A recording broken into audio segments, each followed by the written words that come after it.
하나님 말씀은 히브리서 4장에 기록된 말씀을 보시겠습니다. 히브리서 4장입니다.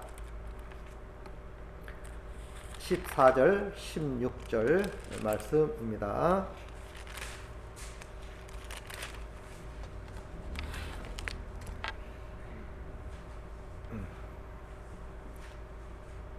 (14절) 16절까지 제가 봉독해 드리겠습니다.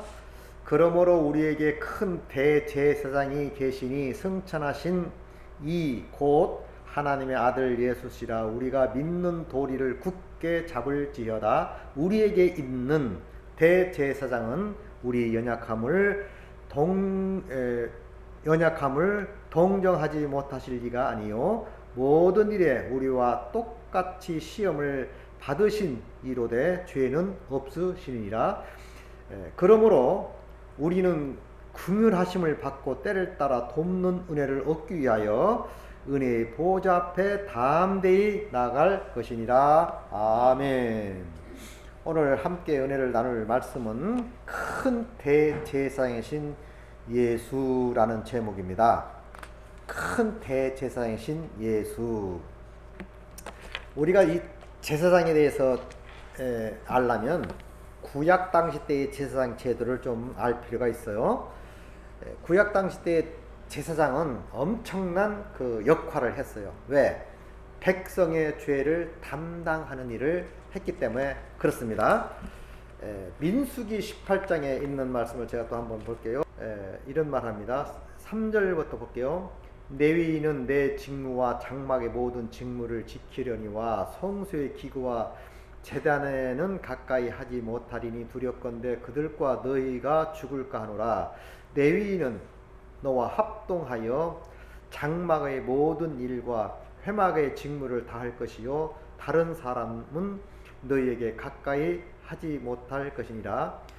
5절 특별히 강조하고 싶은 말씀입니다. 이와 같이 너희는 성소의 직무와 제단의 직무를 다하라. 그리하면 여호와의 진노가 다시는 이스라엘 자손에게 미치지 못하리라. 이렇게 되어 있어요.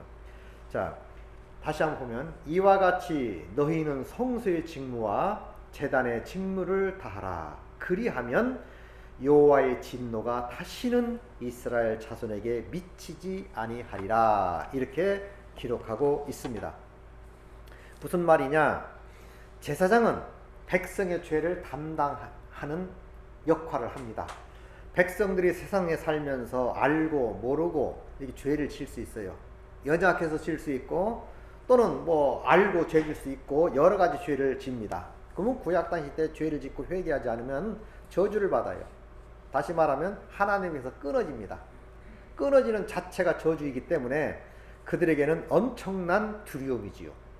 그래서 개개인적으로 죄를 졌다라고 생각하면 양을 끌고 가서 제사장 앞에 가지요. 그래서 제사장 앞에 가서 이제 예식을 치랍니다. 안수하고 머리에 안수하고 그 제사장은 그 양을 잡고 그 피를 받아서 이제 번제단에 들어가고 육체는 번제단에 불사르고 그 피는 이제 성소 안에 들어가서 이게 정결 의식을 합니다. 그럼 정결 의식을 할 때 피를 이렇게 7번씩 뿌리지요. 휘장에. 그러면 하나님이 받으셨다라고 제사장에게 통보를 하십니다. 그러면 제사장이 나와서 백성에게 말합니다. 하나님이 너를 정결케 하였다. 네 죄를 다 용서하였으니 이제 평안히 가고 다시는 범죄하지 말라. 이렇게 선포합니다. 만약에 제사장이 그 직무를 감당하지 못하면 백성들이 죄가 그저 있는 거예요. 이게 무서운 거지요. 제사장의 역할이. 만약에 예배하러 갔는데 교회에 아무도 없어. 집례자가 없어. 목사님이 안 계셔. 구약으로 말하면 제사 드리러 갔더니 제사장이 없는 거예요. 그럼 어떻게 되겠어요? 그냥 저주를 받는 거예요. 함께 저주를 받습니다. 이건 무서운 일이지요. 그러니까 이 제사장이라는 제도는 엄청난 일을 하는 자들이 제사장이에요. 그래서 구약 당시 때는 제사장이 크게 둘로 나눠져 있어요. 나눠져 있죠. 첫째는 대제사장, 아론 지파만 대제사장이 될 수 있는 것이고, 또 일반 제사장이 있는데 일반 제사장은 레위인에게만 그 제사장 직무를 감당하도록 하셨습니다. 자, 아무튼 여기에 대제사장이신 예수라는 오늘 제목 아래 큰 대제사장이신 예수, 일반 제사장 말할 것도 없고 더 큰 대제사장.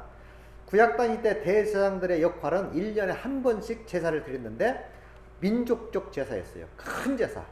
그들이 제사를 한번 잘 드리고 나면 그 민족이 한 해 동안에 축복을 받아. 근데 그 제사가 잘 안 되면 저주를 받아. 그래서 그림산, 에발산이 있죠. 저주의 산과 축복의 산이 있는데 축복의 산에 가서 제사를 드리고 나서 이제 그들이 제사가 잘 받아지면 축복의 산에 딱 올라가서 제사를 피라고 이스라엘 백성들에게 축복이 있을지어다 선포하면 복 받아요. 그런데 그 죄가 용서되지 못하고 하나님이 응답지 않으면요, 응답할 수 없다라고 통보하겠죠. 그럼 제사장이 저주의 산에 올라가서 제사를 피라고 이스라엘 백성들에게 저주가 임할지어다 하면 또 1년 내내 저주받고 아멜렉 사람 또 여기 주변 나라 많은 그 미디안 사람 이런 사람들이 쳐들어와서 큰 괴롭힘을 당하게 되는 것이지요. 그렇기 때문에 정결의식을 한다는 것은 참으로 중요한 일이다. 그런데 오늘 본문 말씀에는 무슨 말이냐, 유대인의 대제사장보다도 더 큰 대제사장이 있으니 그분이 예수 그리스도시라 그 말이야. 그러니까 이 제사장은 말할 것도 없다. 너희들 제사장에 대해서 잘 알지 않느냐. 아니 대제사장이 한번 제사를 잘 드리면 1년 동안 복을 받지 않냐. 근데 우리에게는 이제 시작시대에 와서 우리 예수 그리스도께서는 대제사장으로 계셔서 승천하신 자 곧 하나님의 아들 예수가 우리의 대제사장이다. 그러니까 믿는 도리를 굳게 잡으라. 그분 의지하라. 그러면 1년짜리가 아니라 개인 것이 있고요, 국가 것이 있잖아. 개인의 제사보다도 더 큰 제사, 개인 제사인 동시에 더 큰 제사가 민족적 제사지요. 근데 민족적 제사보다도 더 큰 제사는 영원한 제사예요. 예수님이 여러분과 나의 죄를 영원히 용서하시고 영원히 복받는 사람으로 만들어준 줄 믿습니다. 이분이 바로 영원한 대제사장이란 뜻이지요. 자, 우리의 위대한 대제사장이신 예수 그리스도, 그는 하늘에 승천하셨어요. 그리고 하느님 우편에 앉아 계십니다. 많은 사람들이 추상적으로 하나님에 대해서 알고 있어요. 하나님, 예수님 지금 뭐 하셔요? 뭐 모르는 사람 많더라고. 예수님 우편에 앉아서 뭐 하시죠? 몰라. 그냥 간 것만 알아. 그런데 예수님은 지금 놀고 있는 게 아니고 주무시고 있는 게 아니고 지금 허송세월 보내고 있는 게 아니라 여러분과 나를 위하여 하늘 성소에서 지금도 탄식과 기도로 우리의 기도를 지금도 들려준다 그 말이죠. 로마서 8장에 그랬잖아요. 로마서 8장 26절 말씀을 다시 한번 보면 예수님이 이런 말을 합니다. 잘 아는 말씀이죠. 로마서 8장 26절 보니까 로마서 8장 26절입니다. 이와 같이 성령도 우리 연약함을 도우시나니 우리가 마땅히 기도할 바를 알지 못하나 오직 성령이 말할 수 없는 탄식으로 우리를 위하여 친히 간구하신다. 자, 성령도 우리를 위하여 간구하신다 그랬는데 예수님이나 성령이나 다 같은 말이에요. 다른 보혜사를 보내겠다. 예수님도 보혜사잖아요. 보혜사란 말이 뭐예요? 협조자, 돕는 자, 위로자라는 뜻이요. 근데 예수님이 다른 보혜사를 보내겠다 이렇게 말했죠. 아무튼 예수님께서 성소에서 간절히 지금도 우리를 위하여 탄식하고 있어요. 기도하고 있어요. 만약에 예수님이 그 성소에서 나와버리면요, 은혜의 때가 딱 끝나는 거예요.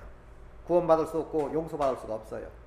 그러나 하늘 성소에서 지금도 우리를 위하여 기도하고 있기 때문에 누구든지 믿는 자, 그를 영접하는 자는 우리의 과거, 현재, 미래죄뿐 아니라 일생의 죄가 예수로 말미암아 다 끝장난 줄 믿습니다. 그래서 이런 말을 하지요.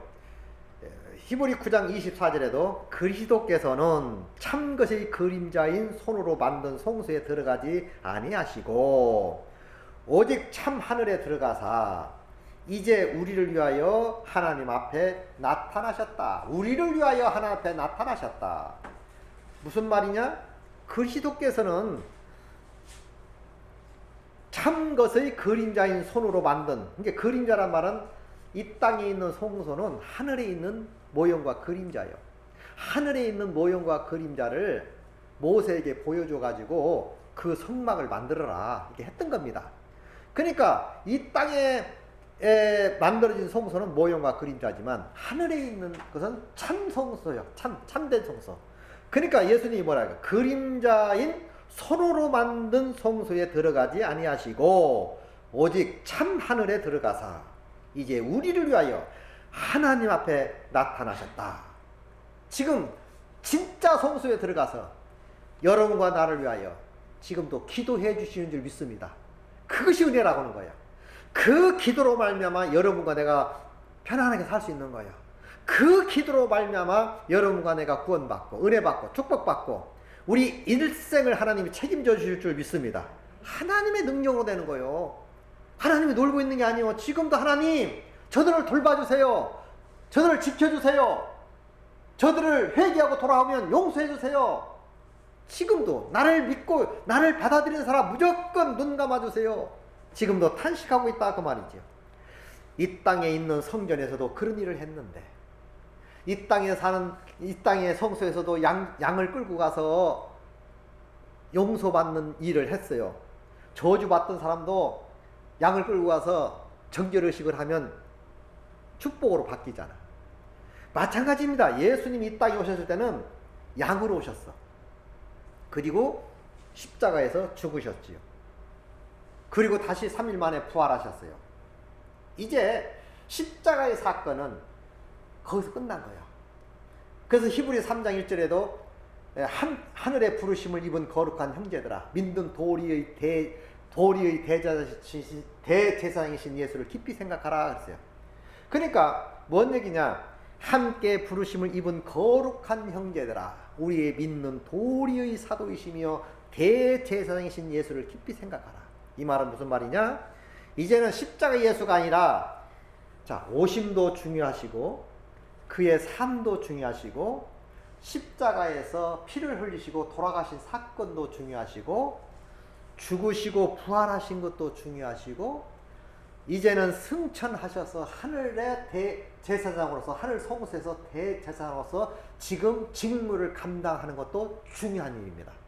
근데 이제는 대제사장으로서의 사역을 하고 있기 때문에 우리는 그 대제사장이 하신 역할을 받아들여야 된다고 말이에요. 당신이 양이 되셨고 그 양을 주셔서 그 피를 하늘 성소에서 뿌린 겁니다. 그리고 하나님이 받으시고 오순절 타락방에 성령을 보내주셨던 것이지요. 그처럼 보이지 않는 세계요 보이지 않는 일이지만 지금도 하나님 우리와 함께 하셔서 우리가 기도하는 것마다 구하는 것마다 찾는 것마다 다 들어주시고 응답해 주시는 줄 믿습니다. 그래서 우리가 기도해야 되는 거예요. 대언 기도라고 그러지. 형제를 위해서 기도해주고 믿지 않는 자를 위하여 기도해주고 또 우리 연약한 자를 위해서 기도해주고 여러 사람을 위해서 우리가 대언 기도를 해줘야 돼. 오직 나를 위해서만 기도하면 그건 이기적이지 잘못된 거지. 나를 위한 기도는 좀 적게 한다 할지라도 남을 위한 기도를 많이 하면 하나님이 더 예뻐 이 보시며 하나님께서 축복하실 줄 믿습니다. 남을 위한 기도를 더 많이 해야 돼. 이제 나는 하나님의 사람이 되었고 하나님의 인도하심을 받는 것을 확실히 알기 때문에 우리는 든든하지요. 그리고 아직도 그 은혜를 모르고 그 사랑을 모르는 자를 위해서 우리는 끊임없이 대언적 기도를 해야 될 줄 믿습니다. 자, 그분은 우리를 동정하실 수 있는 분이에요. 우리의 형편과 사정을 너무나 잘 알아. 왜? 이 땅에 살면서 외로움도 당해보셨고 핍박도 당해봤고 심지어 죽음까지 당했잖아요. 그러니까 우리 인생의 슬픔, 아픔, 외로움, 답답함 다 알아. 그런 분이 우리를 동정하고 우리를 이끌고 우리를 위하여 제사장으로서 지금도 활동하고 계시다 그 말이야. 그걸 믿음이라고 그러죠. 그걸 그렇게 하신 일을 우리가 바라보고 믿는 것을 믿음이라고 부릅니다. 자, 두 번째로 우리는 그에 대하여 어떤 믿음을 가져야 할까 그 말이에요. 어떤 믿음? 자, 믿는 도리의 사도이시며 대제사장이시를 깊이 생각하라 말도 있지만 16절 말씀 4장 16절 보니까 그러므로 우리가 긍휼하심을 받고 불쌍히 여기심을 받고 때를 따라 돕는 은혜를 얻기 위하여 은혜의 보좌 앞에 담대히 나갈 것이라. 은혜의 보좌 앞에 담대히 나갈 수 있는 길이 열렸다 그 말이에요. 영적으로는 얼마든지 여기서 예배하지만 내 마음은 하늘에 도달할 수 있다 그 말이에요. 은혜의 보좌 앞에 당당히 설 필요가 있다 그 말이에요. 때를 따라 매 순간마다 우리를 도와주시는 줄 믿습니다. 이걸 느끼면 얼마나 좋겠어요. 느끼면. 느끼지 못하니까 문제지. 그러니까 하나님이 아무리 주고 싶어도 또 내가 아무리 이게 해주고 싶어도 중요한 것은 하나님이 결제해야 되고 또 받는 자의 마음이 중요하다. 아니 실떡벌떡하고 이랬다 저랬다 하고 행설수설한 자에게 하나님 축복하겠냐? 진심으로 하나님을 바라보고 의지하고 때를 따라 얻는 은혜를 얻기 위하여 간절히 사모한 자에게 임하지. 그러므로 우리가 긍휼하심을 받고 때를 따라 돕는 은혜를 얻기 위하여 은혜의 보좌 앞에 담대히 나가야 돼. 주께서 허락하실 줄 믿습니다. 기도하는 거예요. 찾는 거예요. 언제나 선한 하나님 생각. 주여 어느 때까지니까 좀 도와주세요. 함께 해주세요. 함께 기도하시기 바랍니다. 함께 기도해야 돼요. 혼자만 기도하면 안 됩니다. 같이. 그래서 협력하여 선을 이룬다는 말이 있지요. 예수 그리스도의 구속과 속죄의 확신을 하는 거지요. 또 그에게 대한 신뢰를 확실히 하는 거라. 신뢰를 확실히 해야지. 예수를 100% 믿으시기 바랍니다. 100% 나 사는 동안 끊임없이 구주를 찬송하고 100% 신뢰하고 믿어야지요. 개인의 구주로 영접하고 그렇게 된 것을 주장하고 그것이 예수 믿는 사람의 삶이 아니겠습니까?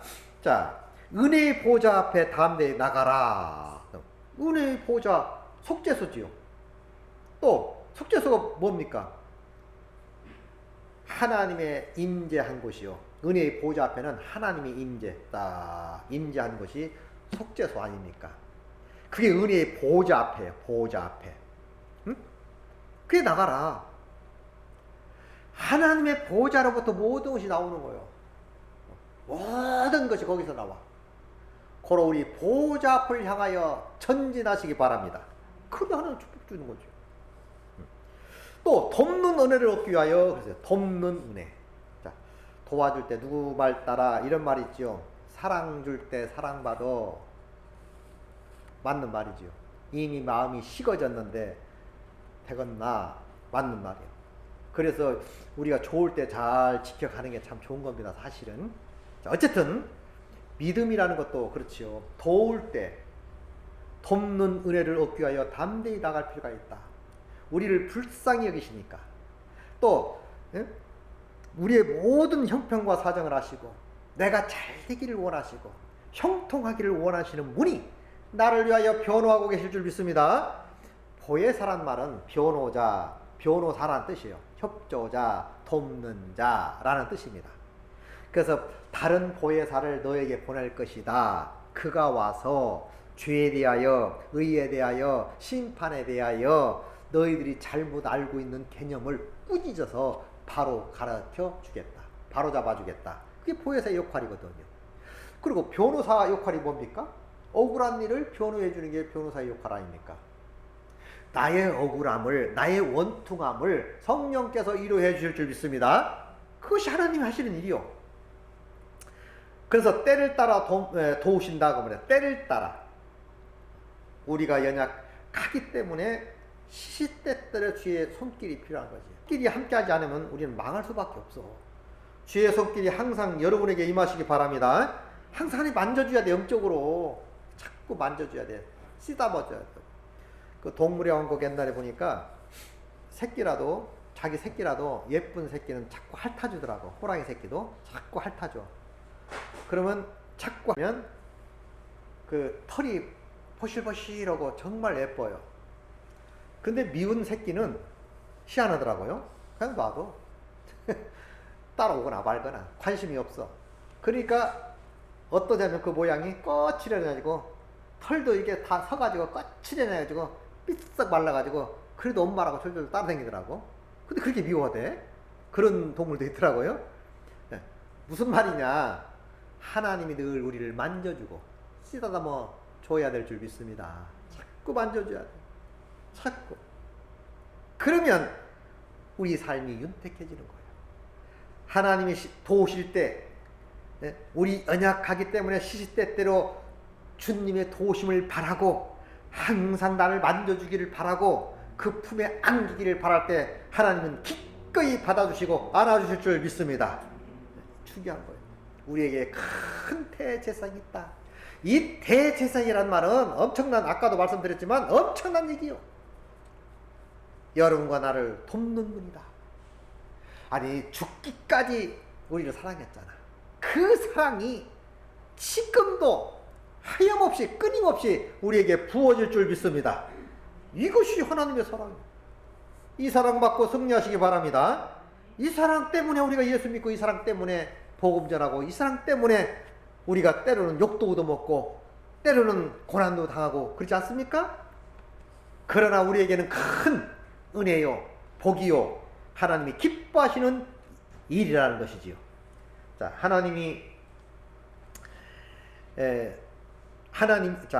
예수님은 하나님이시며 또 사람으로 오셨고요, 인간으로 오셨지요. 그래서 이제는 죽으셨고, 어떻게 보면 실패한 사람처럼 느껴지지만 그건 실패한 게 아니지. 성령을 보내서 다시 그를 부활시키셨고, 부활된 사람으로서 이제는 끝난 게 아니라 대제사장으로서 우리의 연약함을 도울 수 있는 분이 대제사장이거든요. 이제 당신의 피를 가지시고, 이제 당신은 대제사장의 의복을 입으시고 하늘에 올라가시고, 하나님 앞에 내가 저들 위해서 이 피를 흘렸습니다. 주님 이 피를 받아주세요. 성소에 뿌린 거예요. 하늘 성소에. 그러니까 하나님이 흠양하시고, 그래 수고했다 잘했다 하고 받으시고 용서한 겁니다. 그 의미로, 그 기념으로 오순절 다락방에 그때 성령이 부어진 거예요. 근데 그들이 다 뒤집어진 거죠. 그리고 그들이 완전히 하나님의 사람으로 변화를 받은 겁니다. 성령을 받아야 하나님의 사람이 될 줄 믿습니다. 또 성령을 받아야 복음도 전할 수 있는 능력자가 되는 것이고, 성령이 함께 하셔야 매 순간마다 이기는 삶을 살게 될 줄 믿습니다. 오늘 또 예수 안에서 승리하는 여러분 되시기 바랍니다.